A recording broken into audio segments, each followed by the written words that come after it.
तो यज्ञशाला में ऋषियों ने भी समझाया कि ऐसा काम मत करो, अच्छी बात नहीं है। एक तुम्हारा पिता चला गया सांप के काटने से, सारे सांपों को क्यों मारते हो? सांप भी धरती के पुत्र हैं, कोल्ही भी धरती के पुत्र हैं, सिंह भी धरती के पुत्र हैं, बौद्ध भी इस धरती के पुत्र हैं, पाटिल भी इस धरती के पुत्र हैं, ब्राह्मण भी इस धरती के पुत्र हैं, सारी स्त्रियां भी इस धरती की बेटियां हैं। क्यों मारना सोचते हो? लेकिन मनुष्य की जब अज्ञानता आ जाती है, बिल्कुल मतलब पगला जाता है, तो बम धड़ाका वगैरह करके मारना शुरू करते हैं, हत्या करना। सारे विद्वानों ने स्वाहा स्वाहा करने लगे, सारे के सारे पाताल तल, तलातल, महातल, पाताल, धरती के सांप आकाश में आ गए, झुंड के झुंड हवन कुंड में गिरने लगे। पूरा हवन कुंड चट चट चट चट चट आवाज आने लगी, धुआं, सांपों के शरीर भस्म हो रहा था, उसकी धुआं फैल गया। देवताओं के गुरु बृहस्पति जी दौड़े दौड़े आए और बोले, बेटा जन्मेजय, हाँ बाबा प्रणाम, खुश रहो। ये क्या कर रहा है? जौ तिल घी डाल के हवन करते हैं, अज्ञानता में तू जीव हत्या क्यों कर रहा है? इस सांपों को मारने से भी पाप लगता है। ये सांप बेचारे रहते जरूर हैं लेकिन पूर्व जन्म का कोई दुश्मन होता है, उसी को काटते हैं, सबको नहीं काटते हैं।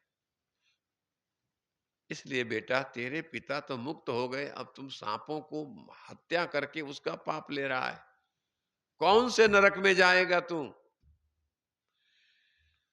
समनाय मतिम चक्रे राजा जन्मेजयम प्रति खड़त्रिंशद्वार्षिकम राज्ये स्थायित्वा त्वाम ममत्वम। ममत्व को छोड़ो, सर्प यज्ञ बंद करो। बाबा इस सर्प यज्ञ बंद नहीं होगा जब तक सारे विश्व के सांप आग में गिर करके मर न जाएंगे, तब तक मैं शांति से नहीं बैठूंगा। सब ऋषि मुनियों ने विचार किया कि इसके मन में इतनी विद्वेष की आग कहां से आई, इसका हृदय द्वेष की आग में जल रहा है, क्या किया जाए? तब महर्षि वेदव्यास जी कहते हैं कि उसी समय जमदग्नि ऋषि प्रकट हुए। जमदग्नि ने कहा कि ये जन्मेजय के सर्प यज्ञ को वही रोक सकता है जो अपने नाम की स्त्री से लगन किया हो। जैसे मेरा नाम सुदर्शन है तो सुदर्शन नाम वाली लड़की से शादी हो और उसका जो पुत्र उत्पन्न होगा उसके नाम से ही सर्प की रक्षा हो सकती है। खोज करो। तो खोज किया गया तो जरत्कारु नाम के एक ऋषि थे, छोटे से बालकपन में प्रतिज्ञा कर लिए कि मेरे नाम की पत्नी मिलेगी तो शादी करूंगा, नहीं तो नहीं करूंगा।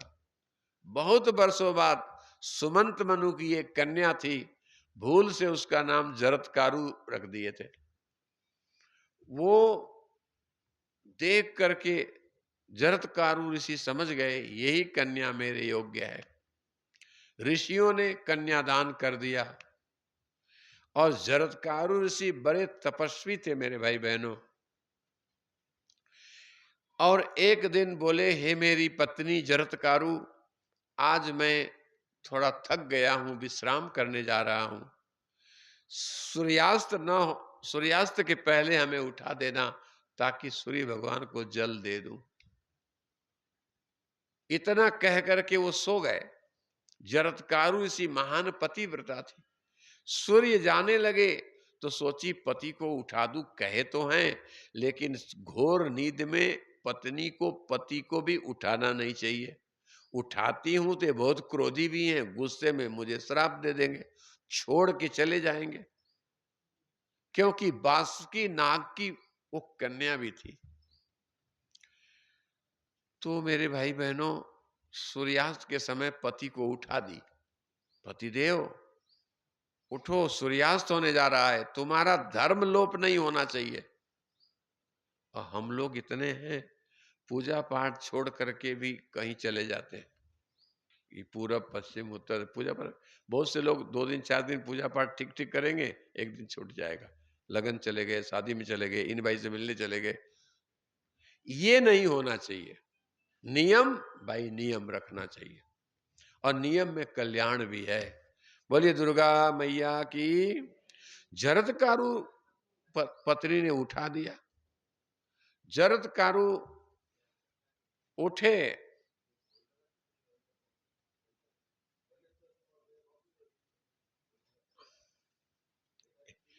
भैया यही अज्ञानता है, थोड़ा और आगे चले जाओ पेड़ के नीचे।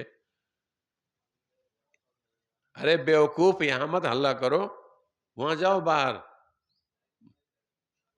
मूर्ख समझता नहीं, पता नहीं कौन है। थोड़ी दूर जाके बैठो, बात करो, आपकी यहां तक बात आती है। यही समझ की बात है, कथा सुनने आते पर समझ नहीं है, क्या करो। यही जरतकारु ऋषि लोग हैं, आगे जाके सांप बनेंगे कथा में डिस्टर्ब करते हो तो। या तो कथा शुरू हो तो मोबाइल बंद रखो, या आ जाए तो चुपचाप थोड़ा दूर सरक जाओ ना, बात कर लो। अब हमारे तक भी शब्द आ रही है, हम माइक में बोल रहा हूं तो माइक के शब्दों में ध्यान नहीं है। हाय रे मोबाइल, मोबाइल पत्नी से भी बढ़ करके हो गई है ना। हाँ हो भाई, हम ही मोबाइल साथ में लेके नहीं बैठता हूं, तो हम ही को वो छोड़ती नहीं। बहुत खतरनाक पत्नी है हमारी मोबाइल, क्या बोलना। इसलिए सत्संग में दर्शन में जाओ तो मोबाइल मत ले जाओ। अब तो फोटो खींचने का शौक हो गया, करते हैं। जरदकारु को उन्होंने त्याग दिया, बोला चंडालिनी, तूने नींद में से मुझे जगा दिया। अब वो जानती थी बेचारी कि मेरा पति अब उठाऊंगी तो नाराज होंगे, और नहीं उठाती हूं तो नाराज होंगे, दोनों तरफ उसको श्राप मिलना था। तो पत्नी क्या करे। तो पत्नी बहुत होशियार होती, वो समझ गई कि उठाती हूं तो भी श्राप मिलेगा, नहीं उठाती हूं तो इनका धर्म का लोप होगा। तो सब जाए तो चलेगा, धर्म का लोप नहीं होना चाहिए। सब जाए तो जाने दो, लेकिन संध्या सुबह की जल देना मत छोड़ो। इसलिए उठाई तो त्याग दी, वो अपने भाई के यहाँ चली गई, और उसी से एक पुत्र हुआ जिसका नाम था आस्तिक। बासुकी नाग का भांजा था वो। और वो आस्तिक, जब यज्ञ हो रहा था तो ऋषियों ने आस्तिक मुनि को पकड़ के लाए। उस समय जन्मेजय ने कहा कि पंडित विद्वानों, ऐसा मंत्र पढ़ो, ऐसा मंत्र पढ़ो कि तक्षक आके गिर जाए, तब यज्ञ बंद करेंगे। तो ऋषियों ने कहा प्रभु तक्षक नाग तो नहीं आएगा, वो इंद्र की शरण में चला गया है, तो इंद्र के सहित यज्ञ में स्वाहा करो। तो मंत्र ऐसा बोले, इंद्र का सिंहासन हिल गया। इंद्र का सिंहासन तक्षक नाग हिल करके होम कुंड के ऊपर आ गया। ऋषियों ने देखा कि ये तो इंद्र को भी भस्म कर देगा, तक्षक नाग भी मर जाएगा, ये जन्मेजय बंद नहीं करेगा। तो तुरंत ऋषि मुनि लोग गए बासुकी नाग के पास, और उसके भांजा आस्तिक मुनि को लाए। आस्तिक मुनि को जब लाए हैं तब जाके यज्ञ बंद हुआ है। इसलिए मेरे भाई बहनों, सांप ज्यादा तंग करता हो आपको तो दीवालों में गौशाला में आस्तिक आस्तिक लिख दो, तो सांप नहीं आएगा, आपके खेत में भी नहीं आएगा। आस्तिक मुनि इतना प्रभाव है, सारे सांपों का वो भांजा है। और जहां भी आप लिख दोगे, जहां भी सांप दिखा, आस्तिकम आस्तिकम, तो सांप लौट जाएगा, आपको काटेगा नहीं। ट्राई कर लेना, निश्चित है। रास्ते में भी दिख जाए आस्तिक आस्तिक आस्तिक, तो उसकी बुद्धि घूम जाएगी, मेरा भांजा है आस्तिक, वो दूसरा रास्ता पकड़ लेगा। तभी से सांपों को सुरक्षा हो गई। सांपों से बचने के लिए लोग आस्तिक मुनि का स्मरण करने लगे। आस्तिक नागों का भांजा होने के कारण पूजनीय हुआ। सर्प यज्ञ जब बंद हो गया, बहुत मारामारी हो जाती है, झगड़ा हो जाता है, तो 2 दिन बाद बड़ा मन दुखी हो जाता है। जन्मेजय का मन दुखी हो गया, अपने गुरु के पास गया, बोले गुरुजी मैं बहुत मूर्ख हूं। क्या हुआ बेटा?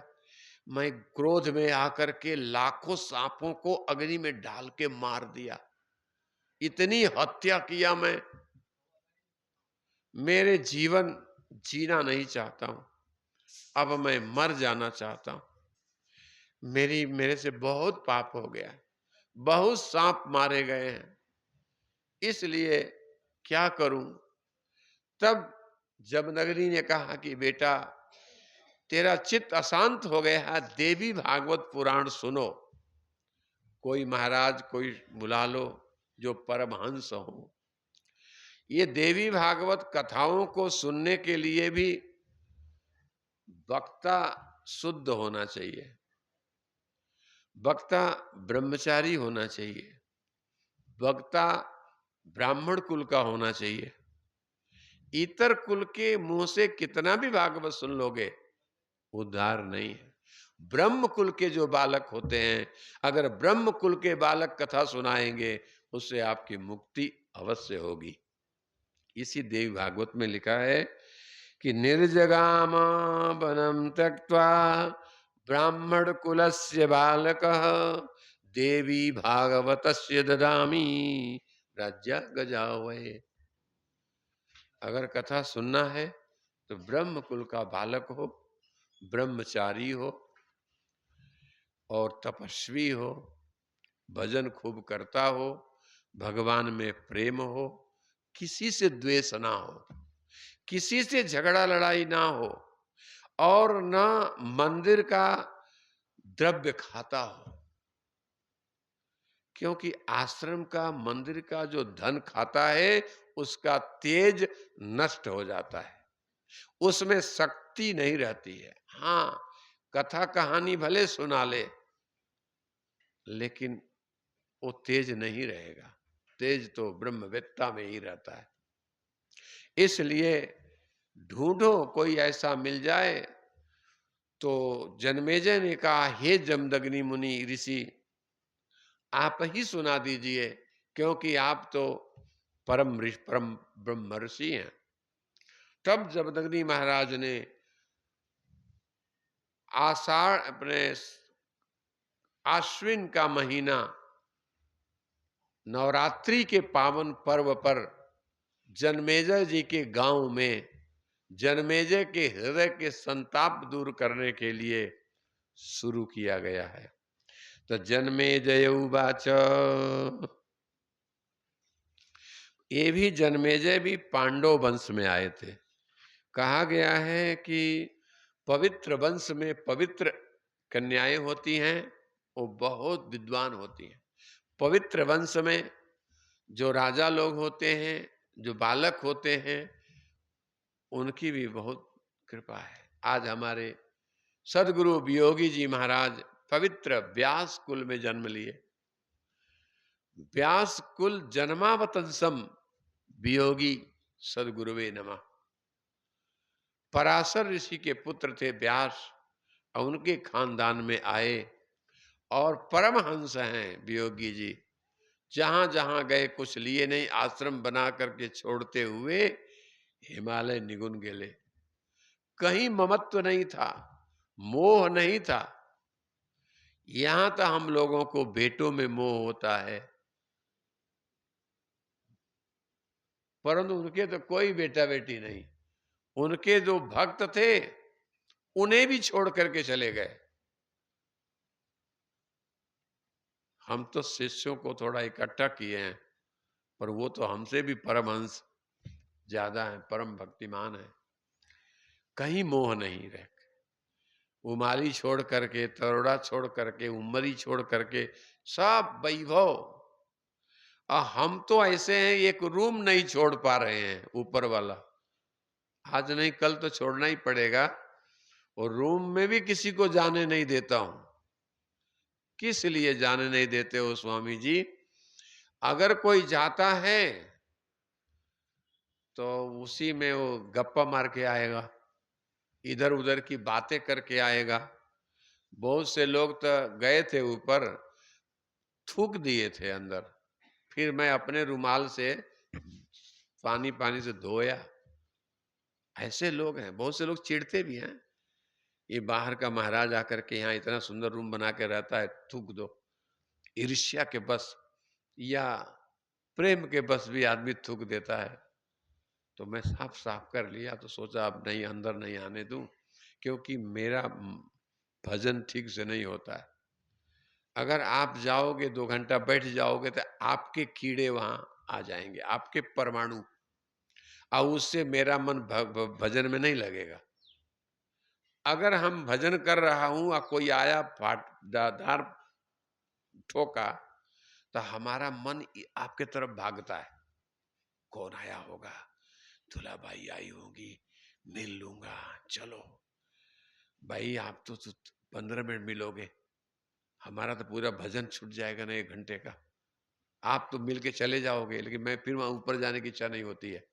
संसार में इतना आकर्षण है कि संसार के गप्पा मारने में आकर्षण है, संसार के रूप में आकर्षण है, इसलिए उसको छोड़ने की इच्छा नहीं, भजन में जाने की इच्छा नहीं होती है। इसलिए आपसे मिलकर के जब हम चले जाएं ऊपर, तो महाराज जब आएंगे तब मिलेंगे, आज मिलेंगे, कल मिलेंगे, परसों मिलेंगे, जब मिलेंगे। दिव्य जो भजन का एक अंश है, वो मन भागता है, बाहर निकलो, बाहर अमृत बरस रहा है। अरे आजकल हम लोग भी तो है ना कि मोटरसाइकिल से आज शेगांव जा रहे हैं, बाजार में अमृत बरस रहा है, नहीं सब्जी लेना होगा तो भी घूमने चले जाते हैं लोग, जाते हैं ना। भाई लोग भी जाती है दर्शन के नाम पर, दर्शन करेंगी बाद में, पहले बाजार घूमेंगी, साग भाजी मार्केट, कपड़े साड़ी ये फिर लेंगी, फिर बाद में गजानन महाराज को भी देख लेंगी। यहाँ उत्तम प्रेम होना चाहिए, नहीं हो पाता है। इसीलिए जनमेजय को भागवत सुनाना हुआ तो जमदग्नि को तय किए, ताकि सुनाने वाला भी परम विरक्त हो, भगवान में प्रेमी हो, तो आनंद आ जाता है। तो जन्मेजय को देवी भागवत की कथा प्रेम से सुनाए। हरे दुर्गा दुर्गा दुर्गा हरे हरे।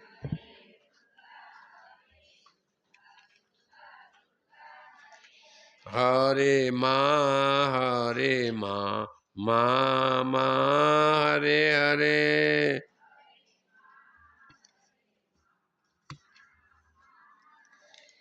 हरे दुर्गा दुर्गा दुर्गा हरे हरे।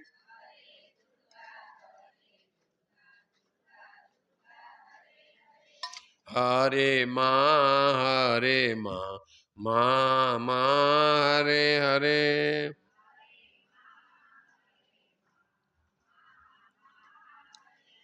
हरे दुर्गा दुर्गा हरे हरे।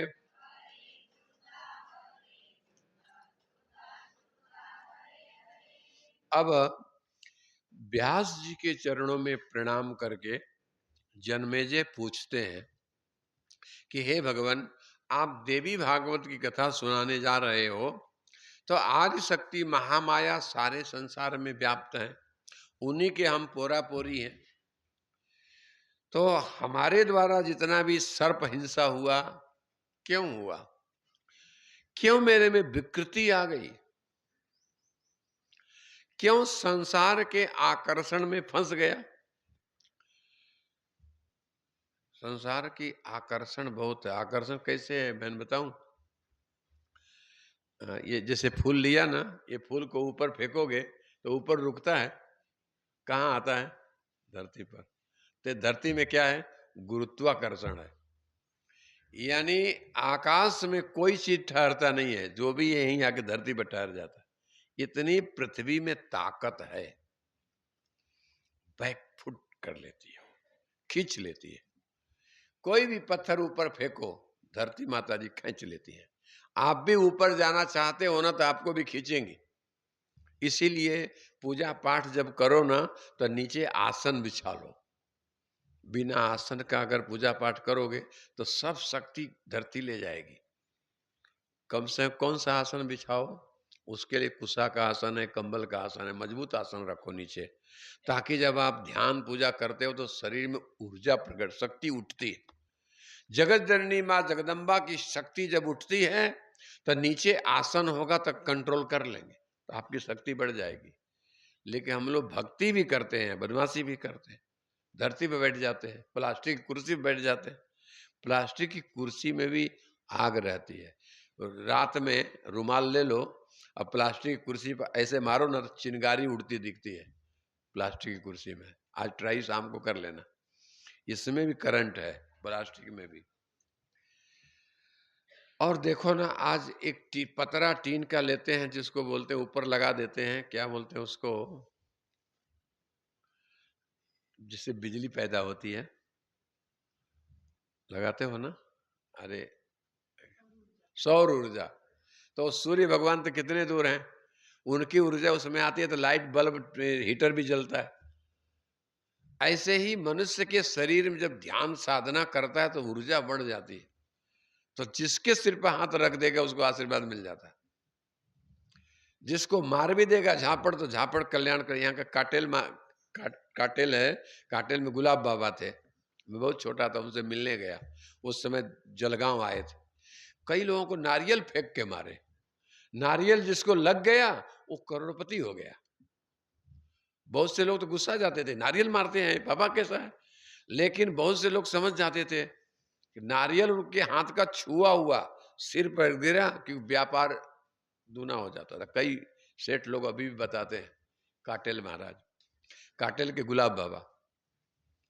तो अपने महाराष्ट्र में बहुत से संत अच्छे अच्छे हुए जिन्होंने, जिनके कपड़े, जिनके वस्त्र मिल जाएं, जिनकी माला मिल जाए, जिनकी छुई हुई कोई चीज मिल जाए तो मनुष्य धनवान पैसे वाला हो जाता है या स्वस्थ हो जाता है, क्योंकि उनके वस्त्र में भी कुछ ताकत होती है। सदगुरु वियोगी जी का पहना हुआ ओढ़ा हुआ कोई चद्दर भी किसी के पास होगी ना, देखना वो आगे बढ़ गया होगा। ऐसे गुरुओं की कोई चीज मिल जाए तो संभाल के रखना, और रोज केवल प्रणाम करना, छू के नमस्कार कर लेना तो वियोगी जी को प्रणाम करने का फल मिल जाएगा। कोई चीज मिल जाए, हाँ, यूज नहीं करना।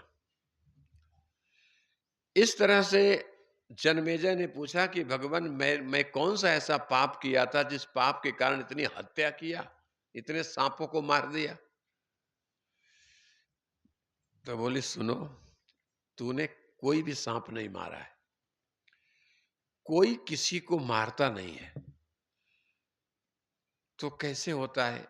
पूर्व जन्म की विपाक संहिता है, पूर्व जन्म का कोई दुश्मनी रहती है। जैसे हमारी और धुलाबाई की झगड़ा हो गई, धुलाबाई भी चली गई और मैं भी मर गया, पर वो झगड़ा का निपटारा नहीं हुआ था, एक दूसरे को माफी नहीं मांगे थे, तो दुश्मनी ऊपर भी रहेगी, जहां जन्म होगा वहां रहेगा।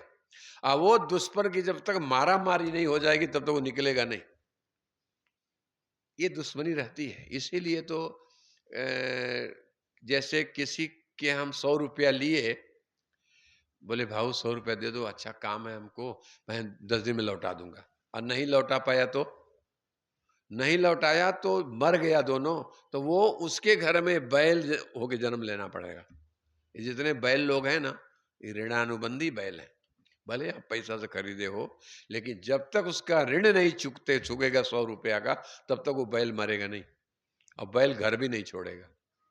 ऐसे गाय, बैल, भैंस, मक्खी, पत्नी, पुत्र, ये सब ऐसे मिलते हैं। सबका कुछ न कुछ ऋण है।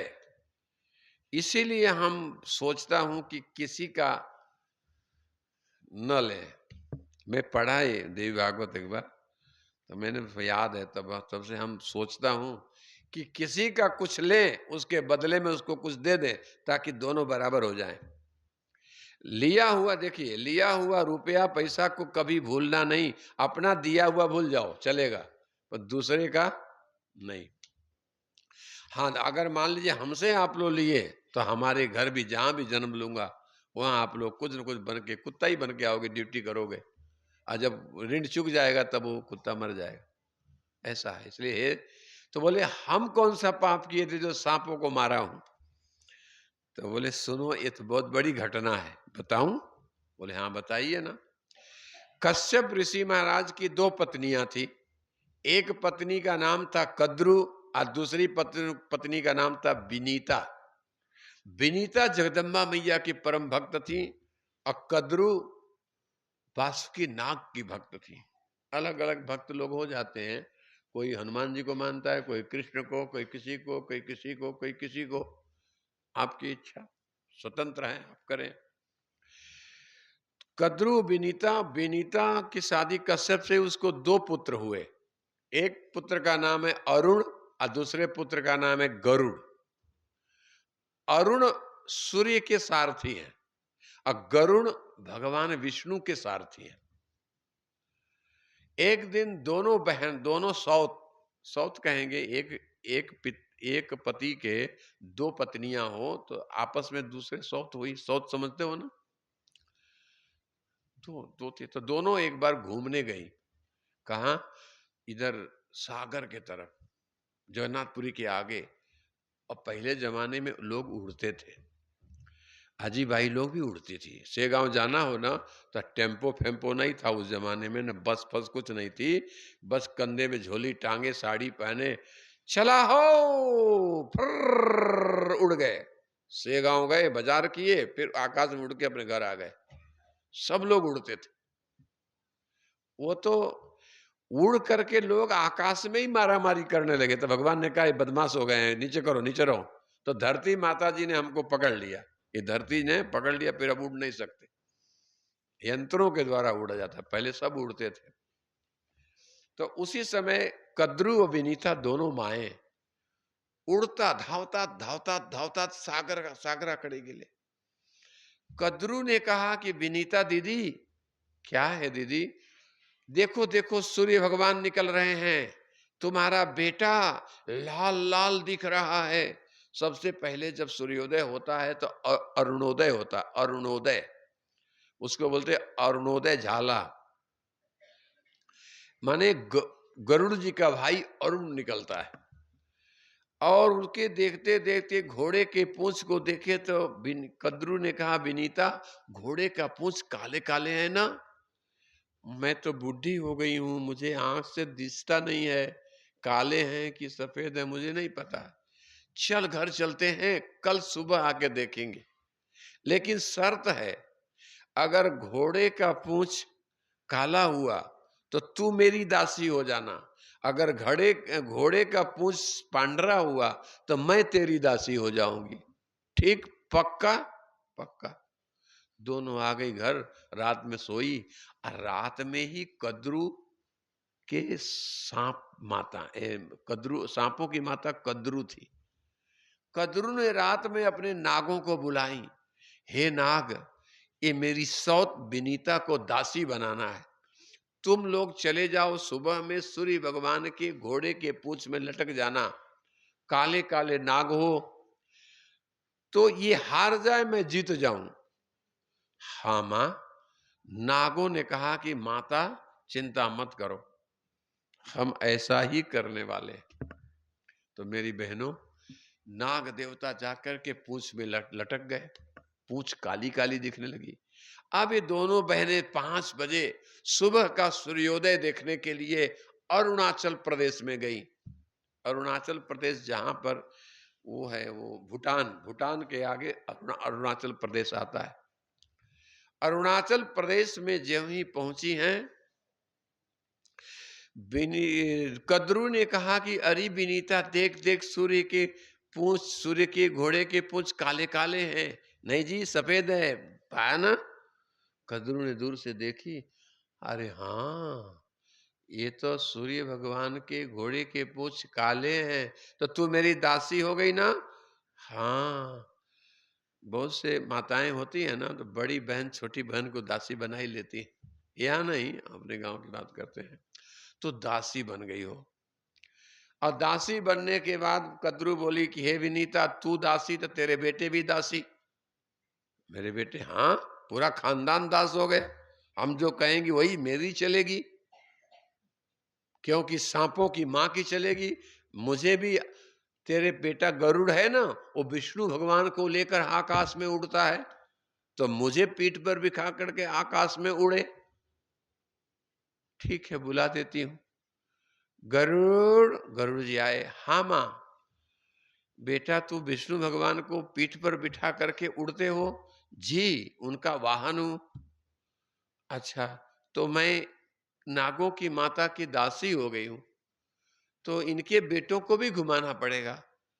अब माँ दासी हो गई है तो घुमाएंगे, कोई बात नहीं है, लेकिन हे माँ, तू दासी पने से मुक्ति कैसे मिलेगी तुझको? तो हे बेटा, कद्रू से पूछ लो। गरुड़ जी गए और नागों की माता से बोले, हे नाग माता कद्रू, हमारी माता दासी पने से मुक्ति कब मिलेगी? हे बेटा गरुड़, तू तो विष्णु भगवान का वाहन है और स्वर्ग में अमृत रखा है, तो स्वर्ग का अमृत ला करके हमारे नागों को पिला देगा तो मुक्ति कर दूंगी तेरी मां तेरे पास। गरुड़ जी आए, बोले मां, बेटा का धर्म है कि मां कहीं संकट में फंस जाए तो बेटा लोग निकाल के लाते हैं। मां, मैं सांपों को अमृत पिला दूं? ना बेटा नहीं। क्यों? क्योंकि सांप वैसे विषैले हैं, काटते हैं तो बहुत जहर चढ़ता है, ऐरे जहरीले नाग हैं, अमृत पी लेंगे तो उनका और जहर बढ़ जाएगा, तो एक काटने में जो जिसको छुएगा वो भी मरता जाएगा, नहीं पिलाना। मां, तू मां है ना? हाँ, तो दासी बन के इनकी इसकी सेवा करना अच्छा लगता है? मैं तेरा बेटा हूं, तुझे मुक्ति दिलाऊंगा। ठीक है बेटा, तेरी जैसी इच्छा। गरुड़ जी महाराज स्वर्ग में गए और इंद्र से बोले, इंद्र, ये अमृत का कलश मला दिया ना बापा, खाए साठी, हमारी माता दासी हो गई है तो मैं नागों को पिला दूंगा, मेरी मां मुक्त हो जाएगी। इंद्र ने कहा, गरुड़, वो नाग वैसे विषाक्त हैं, सब जहर जहर छोड़ते हैं, और तुम ये विष अमृत पिला दोगे तो और जबरदस्त हो जाए, ऐसा मत करो।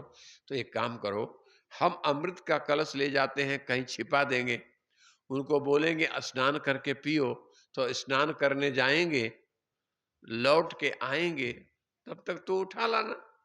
हाँ, ये हो सकता है, चलो। गरुड़ जी महाराज उस कलश को लेकर के झंझनाते हुए आगे बढ़े और पीछे पीछे इंद्र। गरुड़ जी नागों के पास पहुंचे। हे नाग देवताओं, वासुकी, तक्षक, तरया, कोयक, कोटक, कुबेर, सबको प्रणाम। क्योंकि बहुत प्रकार के नाग हैं, अजगर, और उसके बाद में करईत, लंबे लंबे, मोटे मोटे, दुबले दुबले, हर तरह के नाग इकट्ठे हो गए अमृत पीने के लिए। हे नागों, इस अमृत है, बिना स्नान किए जो पीता है उसकी मुक्ति नहीं होती है, नरक में जाना पड़ता है, इसलिए आंग धो और फिर पियो। हे गुरु जी, यहाँ पानी तो नहीं है ना? समुद्र, मास नदी है ना, पियो खारा पानी, स्नान करो उसमें। सब नाग लोग बेचारे समुद्र में जाके डुबकी मारे। उतने में इंद्र आया, अमृत का कलश उठ घेऊन गेले देवलोक को। घबरा गया। जब आदमी डरता है ना अंदर से, तो जो चोरी करने जाएगा, चोरी की चीज भी हिलने लगती है, तो वहां पर वो हिलने लगा कलश, और थोड़ा सा अमृत नीचे गिर गया। तो रखा कहाँ गया था? कुसा के जड़ में। कुसा माने पड़यार। जो आपके यहाँ पिंडदान कराने ब्राह्मण लोग आते हैं ना, तो कुसा पर पिंडदान करते हैं, वही कुसा। इसीलिए कुसा अमृत पी लिया है, अमर है। और कुसा पर रख के पिंडदान करने से पितरों को मिलता है। बहुत कर्मकांड में बहुत सी ऐसा विषय है जो पुराणों से, शास्त्रों से ऋषि मुनियों ने निकाला है।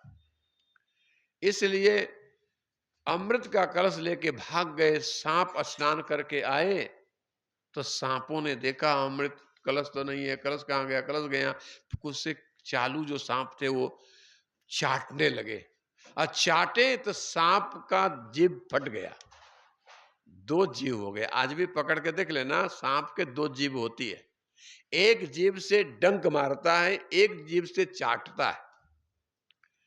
और नीचे वाले जीभ से आपको चाटेगा तो जहर नहीं फेंकेगा, ऊपर वाले जो जीभ है ना, उससे डंक मारते हैं तो जहर चढ़ जाता है, तो आदमी मर जाता है। नीचे वाले, इसके ऊपर पकड़ने वाले, जो सांप पकड़ने वाले लोग हैं, वो ऊपर का जीभ पकड़ते हैं, धड़ाक से पकड़ेंगे तो नीचे वाला जीभ कुछ नहीं कर सकता। वो फिर पकड़ के शीशी में, बोतल में भर करके फेंक देते हैं। इसलिए वो अमृत नहीं पिए सांप गरुड़ जी महाराज को घेर लिए। हे गरुड़, धोखेबाज, बदमाश, नालायक, अमृत का लोभ देकर के अपने माता को दासी पने से मुक्ति कराने चला है। अमृत तो नहीं मिला, हम तुम्हारा खून पी जाएंगे। 1-1 लाख सांप गरुड़ जी के शरीर में लिपट गए, अपना अपना डंक मार के खून चूसने लगे, चारों तरफ से डंक ही डंक। गरुड़ जी ने कहा, सारे, मैं भगवान विष्णु का वाहन हूं, जो भगवान का हो जाता है उसको संसार की आंधी तूफान कुछ नहीं कर सकती है। गरुड़ जी गुस्साए और 1-1 लाख सांपों को शरीर से खींच खींच करके, मसल मसल करके तोंडा टाकुन लागले, हम खाने लगे। 1 घंटे में 2.5 लाख सांप खा गए। मेरे भाई बहन, सांप चाइना वाले खाते हैं, लेकिन जिंदा सांप नहीं खाते हैं। मरा हुआ सांप को वो लोंच डालेंगे, हल्दी मिर्ची मिला करके। अरे वो तो सांप तो छोड़ दो, वानी, चाइना में वानी भी 175 रुपए किलो मिलती है, इतना महंगा है। तो ये बानी क्या करते हैं, अरे जैसे अपने यहाँ दालमोट सेव बनाते हैं ना, ऐसे इसका सेव में यूज करते हैं। पोहा बनाएंगे, ऊपर से बानी डाल देंगे, आप चम्मच से खाते हैं, क्या अच्छा लगता है। राम राम, छी छी। अब यहाँ बानी देख के हम लोगों का जी मचल जाता है। वहां गरुड़ जी महाराज ने उठा उठा करके सांप जो उनको शरीर में लिपट गए, चूस रहे थे, उनको भी खून पीते उठा लेते और चुरमुर करके खा लेते। धरती के कम से कम बहुत से सांप मरने लगे, गरुड़ जी खा गए। तब वासुकी नाग, सर्पों का एक राजा है जिसका नाम वासुकी है, जाके सांपों ने कहा, हे वासुकी नाग, ये धरती पर से सांप सब मर जाएंगे, अब सांप दिखेंगे नहीं। कि गरुड़ जी महाराज इतना गुस्सा गए हैं, क्रोध में लाखों लाखों सांप 1 मिनट में खा जाता है। सांप की संख्या कम हो गई है, सब मर जाएंगे तो सांपों से दुनिया खाली हो जाएगी, जाओ मनाओ। वासुकी नाग आया। अब वासुकी नाग आ करके प्रार्थना किया, हे गरुड़ जी, हमारे वंश को नष्ट मत करो, छोड़ दो प्रभु। इतने में माता जी आई। विनीता ने कहा, अरे सांपों, अमृत का कलश तुमको मिल गया था, तुम नहीं पिए थे क्या? जाओ, मैं श्राप देती हूं कि जन्मेजय सर्प यज्ञ करेगा, उस यज्ञ में धड़ाधड़ तुम लोगों का सत्यानाश हो जाएगा। गरुड़ की माता ने श्राप दिया था, इस श्राप के कारण जन्मेजय तूने यज्ञ किया, और उस श्राप के कारण वो अग्नि में भस्म हुए हैं, तुझे कोई दोष नहीं है।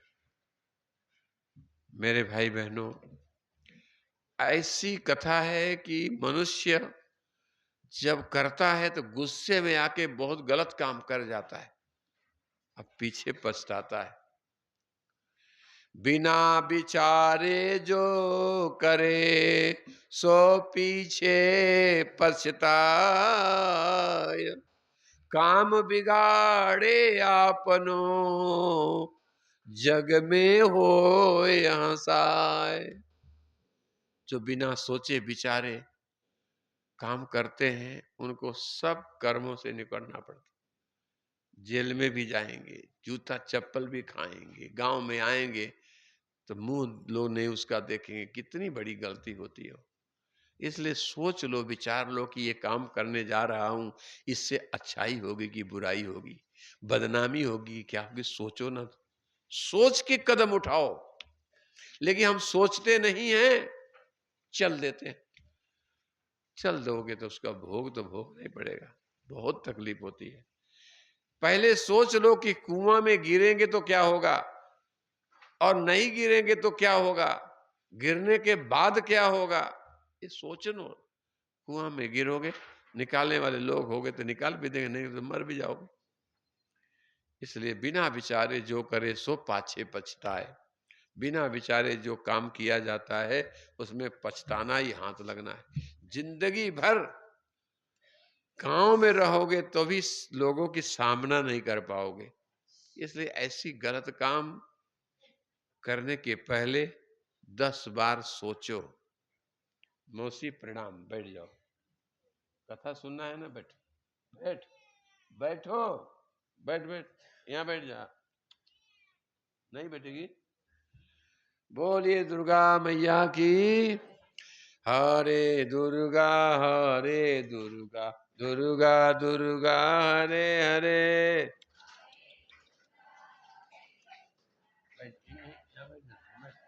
हरे देवी, हरे देवी, देवी देवी हरे हरे। बैठने से बैठ, कुछ नहीं करेंगे, बस हरे माँ, हरे माँ, माँ माँ हरे हरे।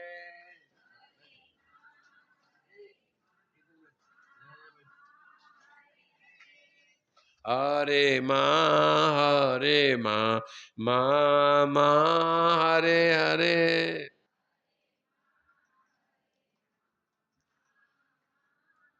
हरे देवी, हरे देवी, देवी देवी हरे हरे।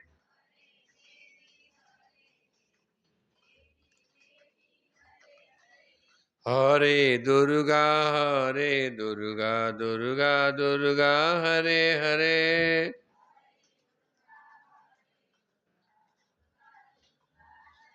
हरे माँ, हरे माँ, माँ माँ हरे हरे।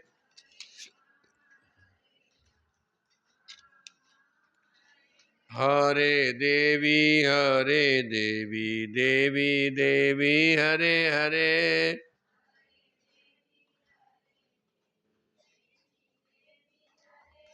हरे दुर्गा, हरे दुर्गा, दुर्गा दुर्गा हरे हरे।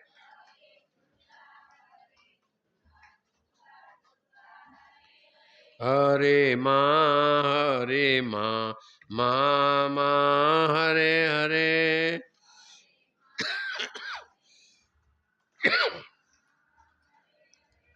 अब यहाँ जन्मेजय ने कहा कि हे गुरुदेव, गलती तो मुझसे हुई है, क्योंकि मैंने सांपों को मारा हूं, तो मुझे ऐसा लगता नहीं है कि श्राप के कारण है।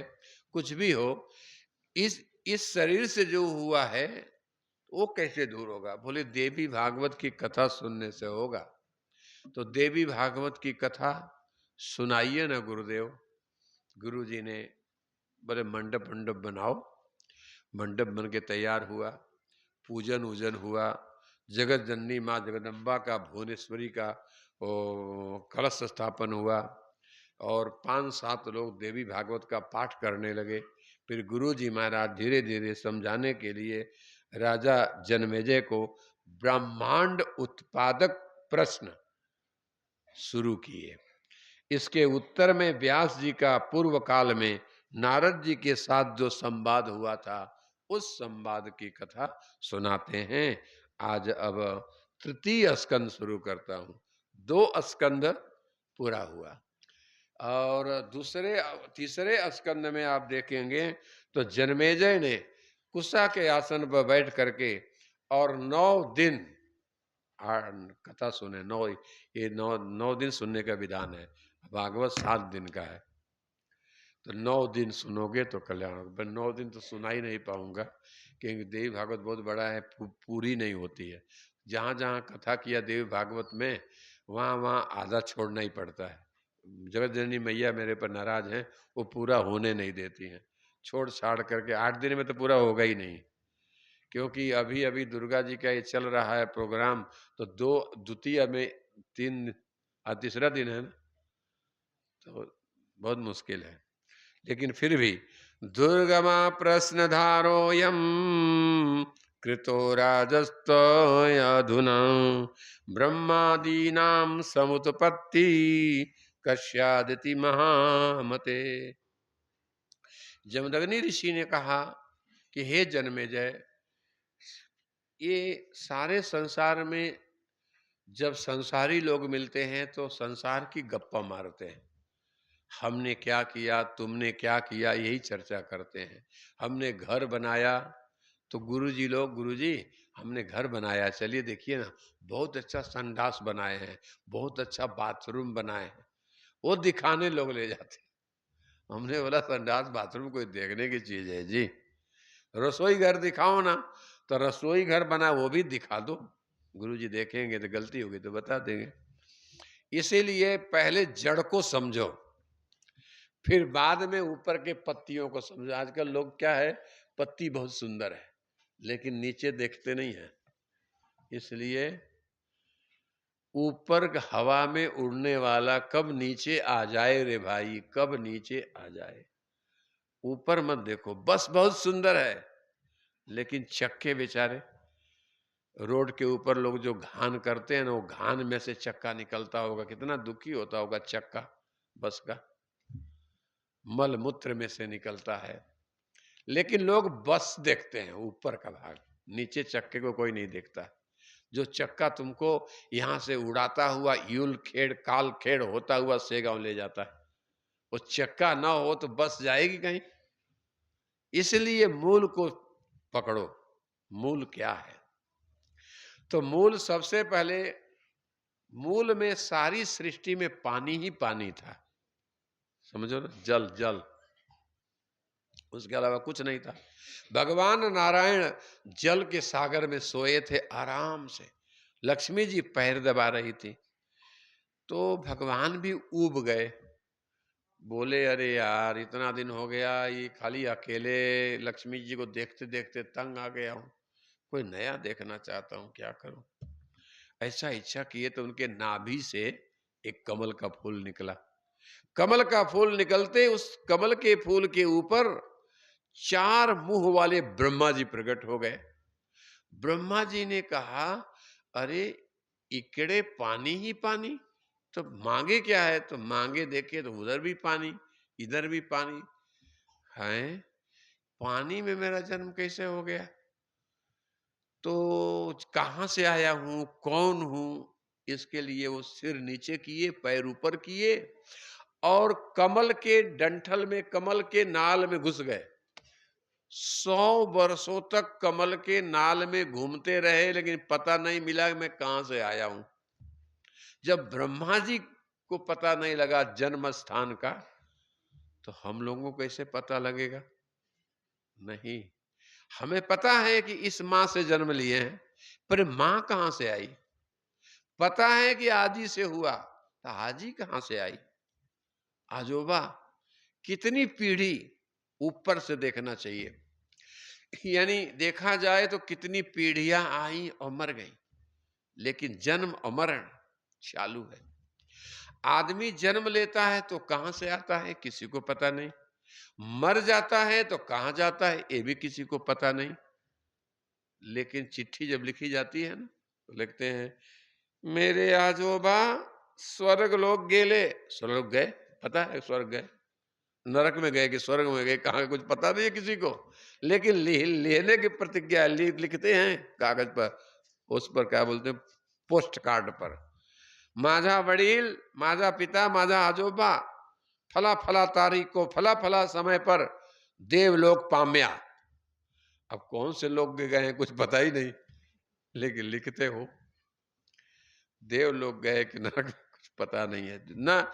जन्मने का पता लगता है ना मरने का पता लगता है। हे ब्रह्मा जी, तो वही ब्रह्मा जी जन्मने का पता लगाने गए, 100 बरस तक घूमते रहे, पता नहीं लगा। फिर कमल में से निकल करके उसी पर आके बैठे। मैं कौन हूं, मैं कौन हूं, कहां से आया हूं, मैं कौन हूं, कहां से आया हूं, कुछ नहीं। तब आकाशवाणी हुई, हे ब्रह्मदेव, तप करो, तप करो, तप। तो ब्रह्मा जी ने कहा, तप क्या होता है? तप का उल्टा करो, पत। पत माने गिर जाना। तो जो तपस्या नहीं करेगा वो गिर जाएगा। इसलिए तप का अर्थ होता है कि श्वास को अंदर रोको, श्वास को बाहर रोको। जब श्वास अंदर रुकता है तो शरीर के रोमे रोमे गनगना जाते हैं और शरीर शून्य में चला जाता है। तब परम तत्व, परम ज्ञान हृदय में होता है। जब तक शरीर पूरा रोए रोए गनगनाएंगे नहीं ना, तब तक आलस्य आएगा, जमाई आएगी। ये सब भाई बहन परेशान करते हैं। जमाई जो है ना, आलस्य का बहन है, सिस्टर है। तो जमाई का मिस्टर झोंप, और नींद सो जा, आलस आता है ना बंदना भाई, तो झोंपता ना पूरा मुंह बज, बहुत लोगों का मुंह नाक बजता है जोर से, वो सो जाते तो पता ही नहीं। तो इसलिए नींद, ये भाई बहन बहुत परेशान करते हैं। तो ब्रह्मा जी ने कहा कि तब क्या होता है? बस श्वास को रोको, आकाशवाणी की बात सुन करके श्वास अंदर रोको, बाहर रोको, थोड़ा देर रोको।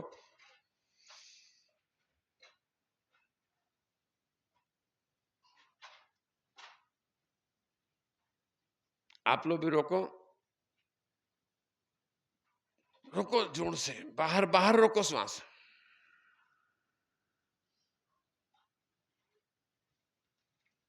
रोको, रोको, फिर श्वास को खींचो, फिर अंदर रोको, रोके रहो, रोके रहो, रोके रहो। जब पूरा घबराओ तब छोड़ना, धीरे से रोको, अब धीरे से छोड़ो। अच्छा लगा? ऐसे करके कोई अपने घर में आधा घंटा करे ना, लाडली पिंकी भाई, बहू रानी, तो बहुत माने दिन भर ऐसा लगेगा कि गुलाब के फूल में सो रहे हो। मजे से भूख नहीं लगी है तो भी भूपेट भरा है, ऐसा लगता है। जोगी ऋषि मुनि लोग ओम का चिंतन इसे करते थे।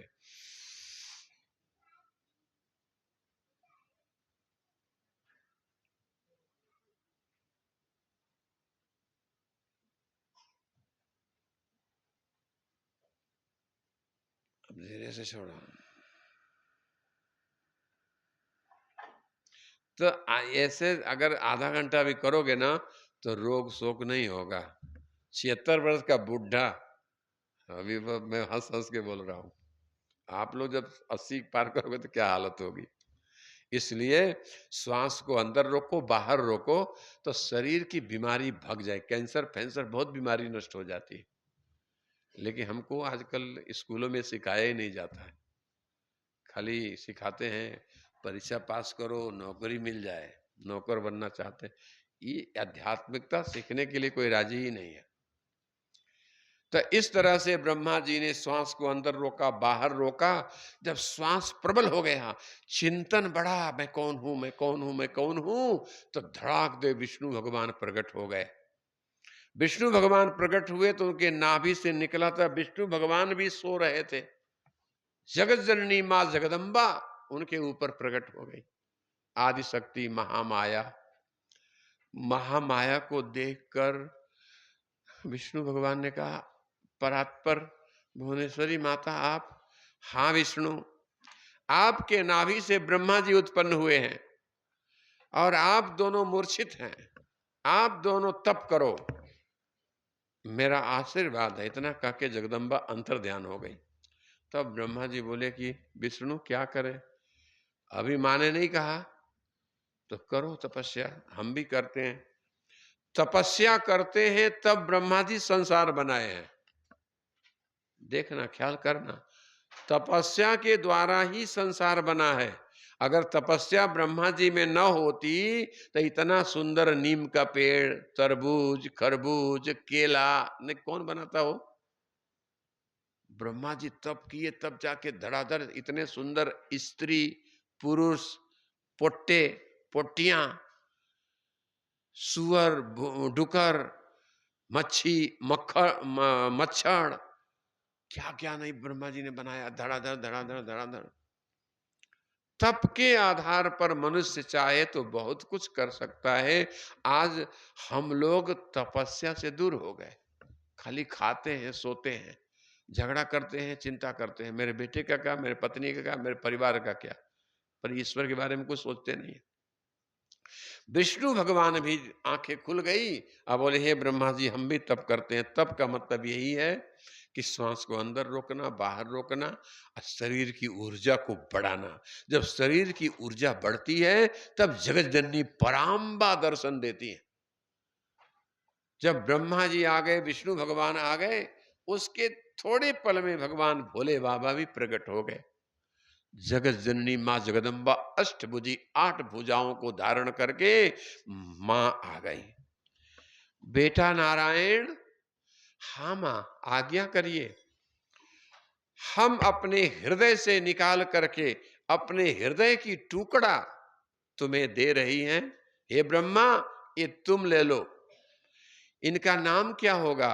सरस्वती बुद्धि। क्योंकि संसार का निर्माण करना है तो बुद्धि की जरूरत पड़ेगी। बिना शक्ति के हे ब्रह्मा तुम भी संसार नहीं बना सकते हो, शक्ति को साथ में ले लो। तो ब्रह्मा जी के बगल में वाणी आके खड़ी हो गई। उसके बाद विष्णु भगवान अकेले थे, अन्न साक्षात धन शक्ति लक्ष्मी जी प्रकट हुई, जगदम्बा माता के हृदय से निकली, विष्णु भगवान के बगल में खड़ी हो गई। हे विष्णु, ब्रह्मा जी संसार बनाएंगे, उस संसार की सुरक्षा रक्षा व्यवस्था आपका काम है, इसलिए मैं अपनी पोट्टी लक्ष्मी जी को दे रही हूं। तब वो लक्ष्मी नारायण हुए। फिर भोले बाबा अकेले मस्ती से नाच रहे थे। भोले शंकर ठहरो, उत्पत्ति ब्रह्मा, रक्षा करने का भार विष्णु और संहार करने का, जब आदमी नहीं माने, जब पापी हो जाए, उदंड हो जाए, ईश्वर फिश्वर को ना माने, जावत जीवेत सुखम जीवेत ऋणम कृत्वा घृतम पीवेत, भगवान भगवान कोई नहीं है, जो है सब संसार है, मैं हूं, उसको भस्म करने के लिए आपको महाकालिका माता तुम्हें दे रही हैं। ये अन्नपूर्णा भी कहलाएंगी और कालिका माता जी पार्वती माता जी को अर्पण की। जगत जननी मां जगदम्बा, उनके शरीर का टुकड़ा निकला है। 3 देवियां हो गई, महालक्ष्मी, महासरस्वती और महामाया। बोलिए महामाया की।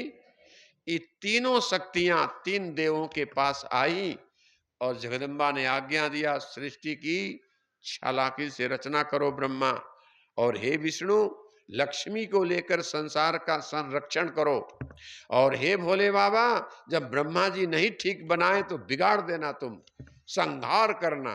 तो संहार कारिणी विहार हारिणी जगत जननी मां जगदम्बा की आदि शक्ति महामाया है। और महामाया भोले बाबा को प्राप्त हुई।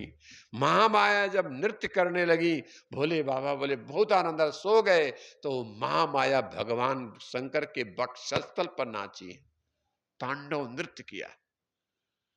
इस शक्तियां इन महापुरुषों को मिली, तब जाकर इतना बड़ा संसार बना है। ऐसे दिव्य संसार में ब्रह्मा जी सृष्टि करते हैं, विष्णु भगवान रक्षा करते हैं और शंकर जी संहार, तीनों शक्ति इकट्ठी हो जाए तो क्या पूछना है।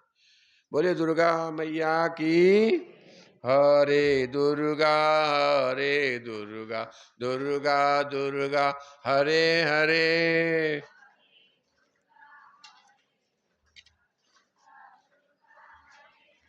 हरे माँ माँ माँ हरे हरे।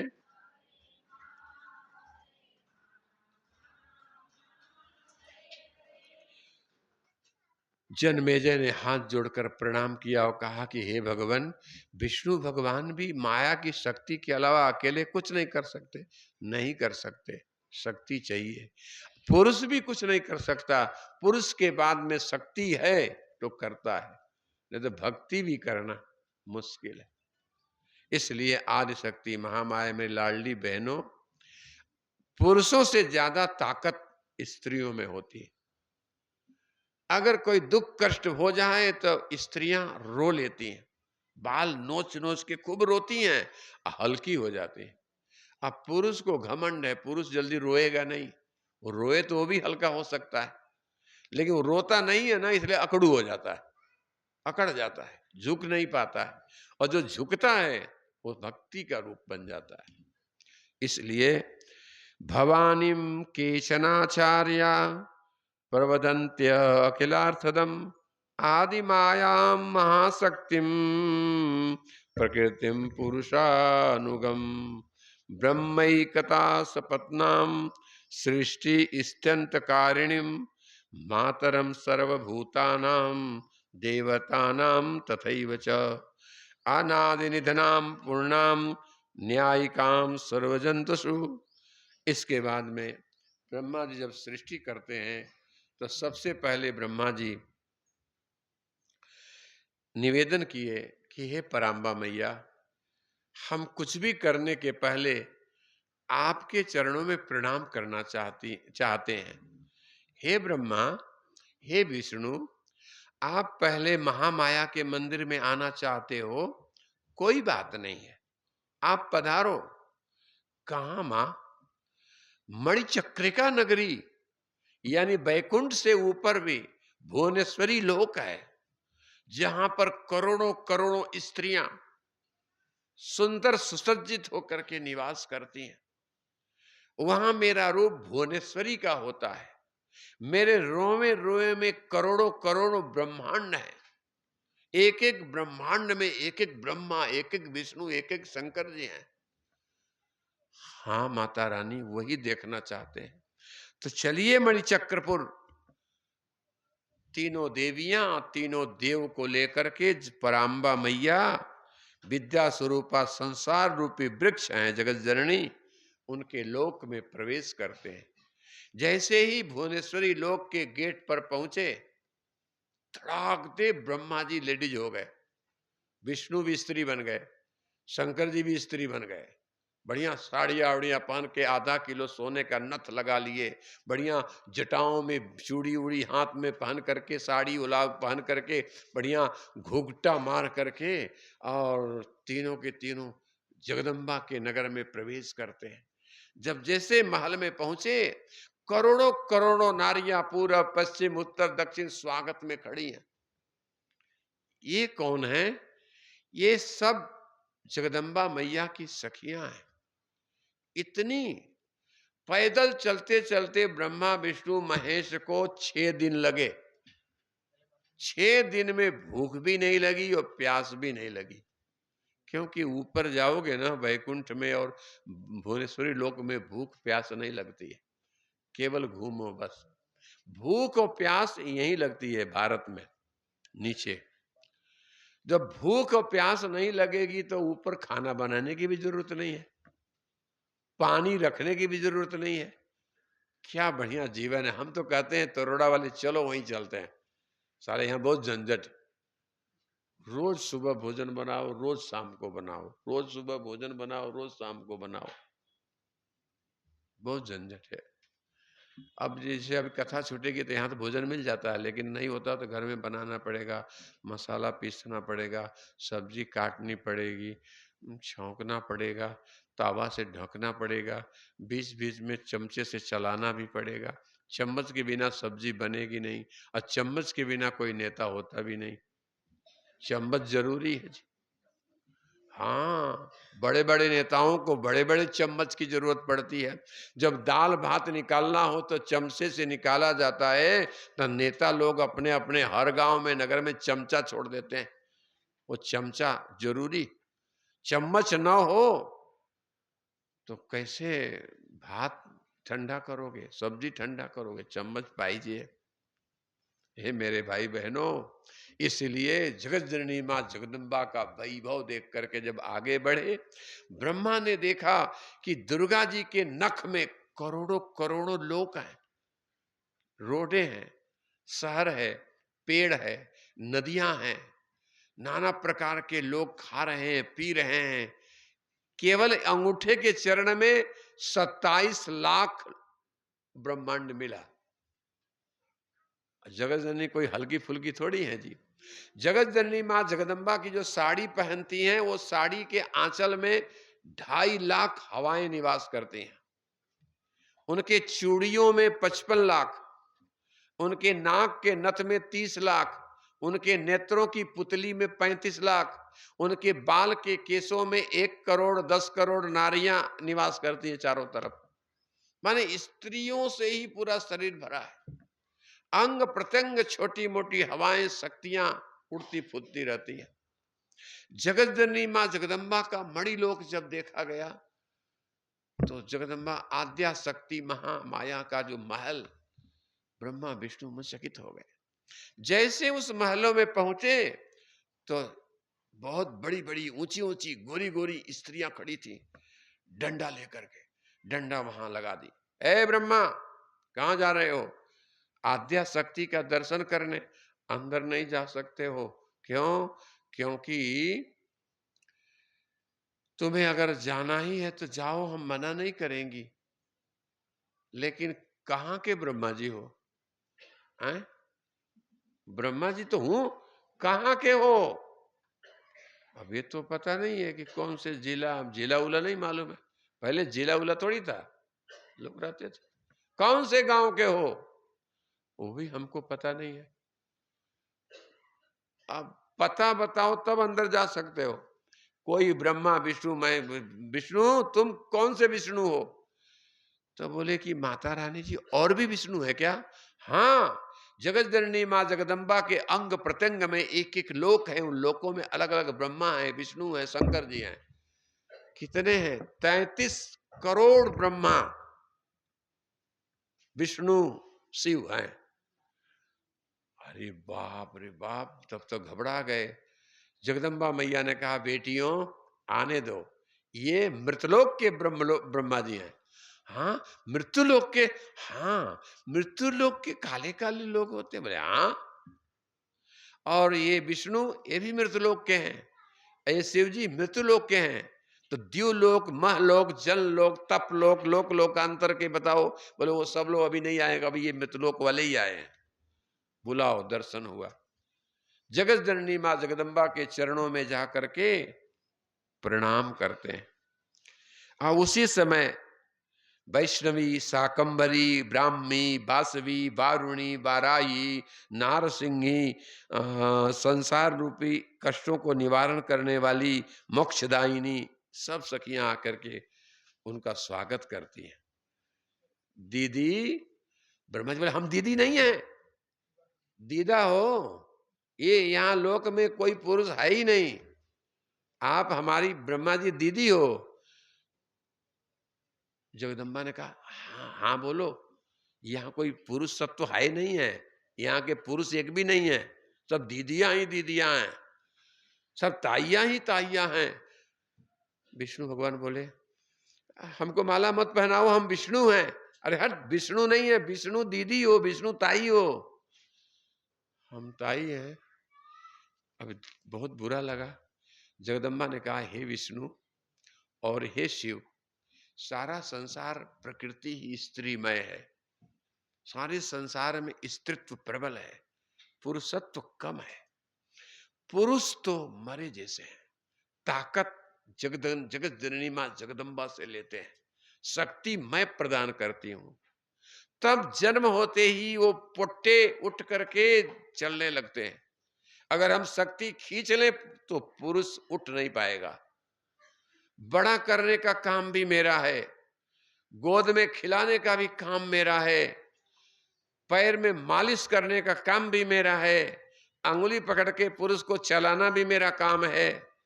और बड़े हो जाते हैं तो उनके घर में बहू लाना भी मेरा काम है, मैं भी उनके साथी दे देती हूँ।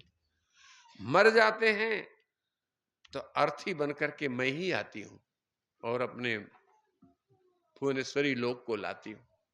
तब ब्रह्मा विष्णु का भ्रम टूटा और दोनों ने जाके जगत जननी महामाया के चरणों में प्रणाम करते हैं।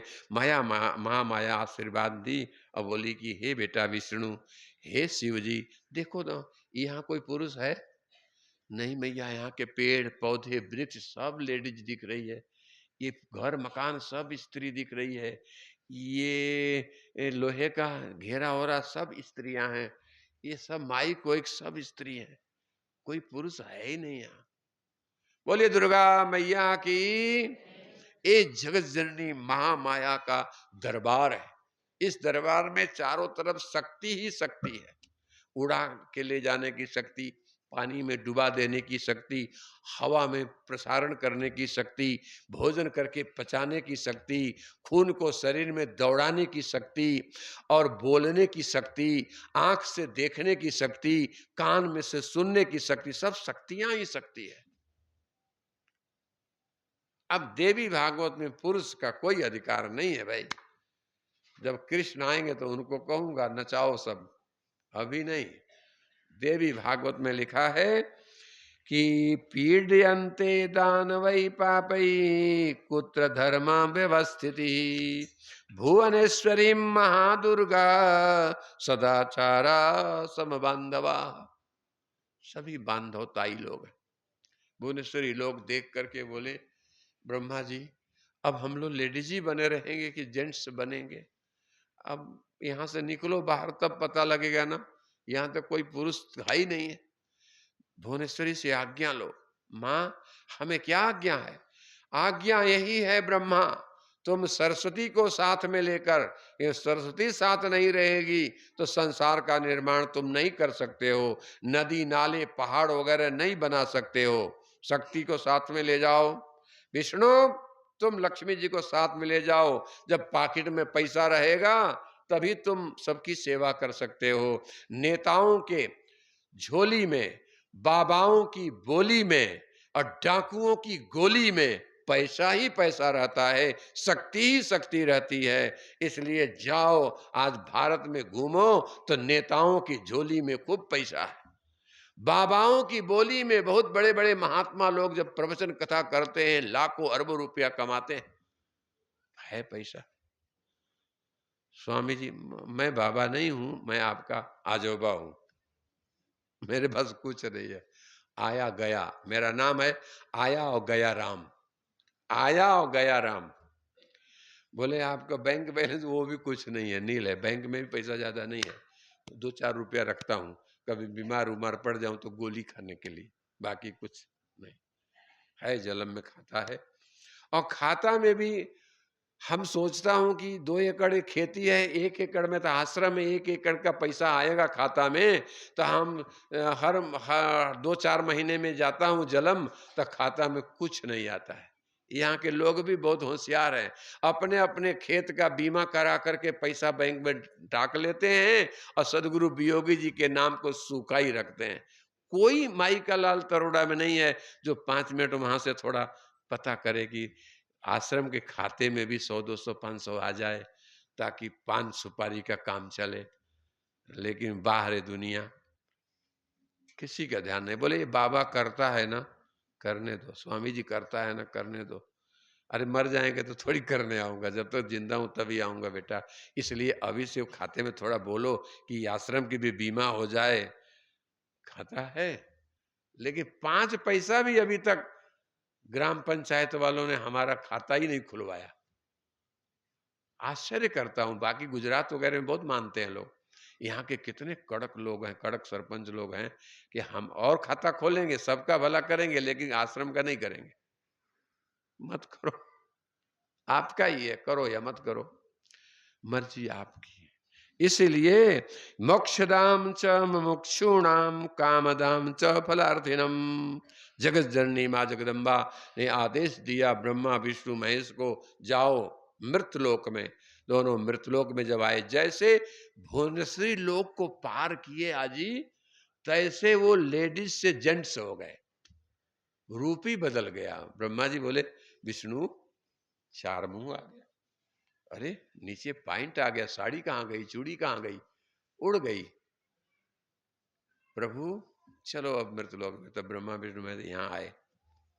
ऐसा है देवी जी का स्वरूप, देवी जी की कथा।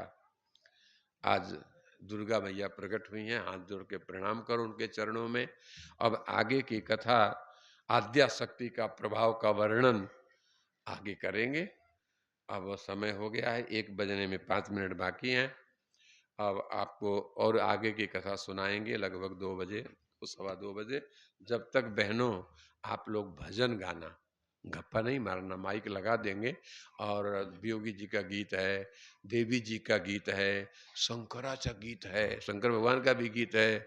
अरे भोलानाथ हो, ऐसे गा लेना थोड़ा सा, हाँ मजा आ जाएगी। वो ना आवे तो भूला भाई का गाना गा लेना। साड़ी टूटल हो, धोती सुटल हो, सोनारा से घर गेल हो, पानी पियल हो, ऐसे बोल गा लेना थोड़ा सा। चुप नहीं बैठना, गाना। फलहार, आज का फलहार हमारे क्या नाम है वो, कैलाश, कैलाश भगवान जी के तरफ से फलहार है। लेकिन फलहार कैलाश के यहाँ से नहीं आया है, सेगांव से आया है, और बनाए हैं अपने लोग। क्योंकि कैलाश भाऊ की माता रानी के गोद में चली गई हैं। कैलाश बाबू की माता, भगवान की माता जी नहीं रही, तो 2 मिनट उनकी माता जी का ध्यान कर लेते हैं कि जहाँ कहीं भी हो सुखी रहना माता जी।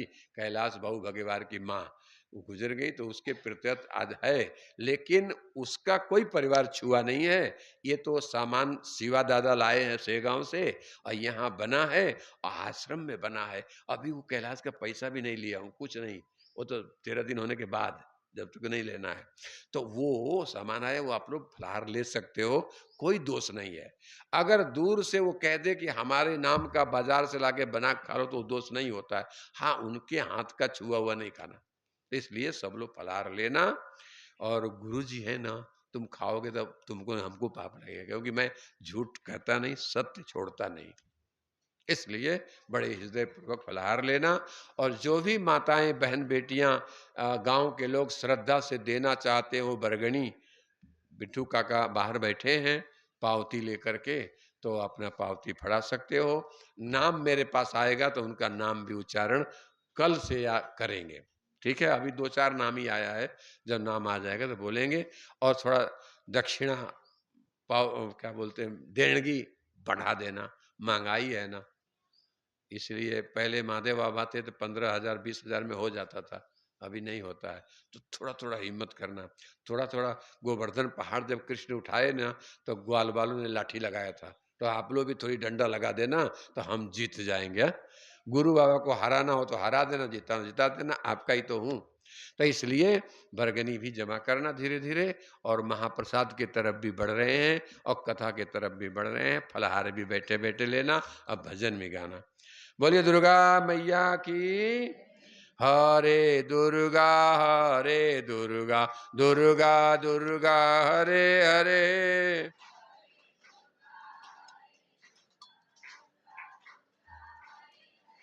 हरे माँ, हरे माँ, माँ माँ हरे हरे।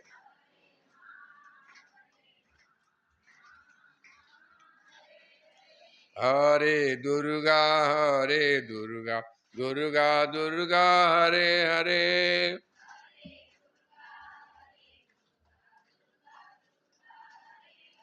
हरे माँ, हरे माँ, माँ माँ हरे हरे।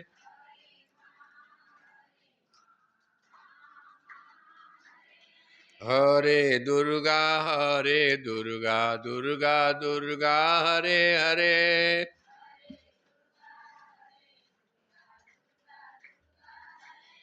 हरे माँ, हरे माँ, माँ माँ हरे हरे।